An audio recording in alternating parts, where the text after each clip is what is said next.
வெள்ளமாய் ஆதவன் கிரணங்கள் அருளை பொழிந்திடுமே. வைகரை வேளையில் வடிவேலன் பொற்பாதம் அழைத்திடுமே.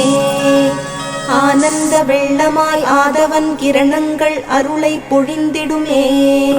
வைகரை வேளையில் வடிவேலன் பொற்பாதம் அழைத்திடுமே. கூவிடும் பூங்குயில் வண்ணமயில் முருகனின் புகழ் பாடுமே. திருப்பள்ளி எழுந்தருள்வாய் சிரகிரி வேலவா திருமுருகா.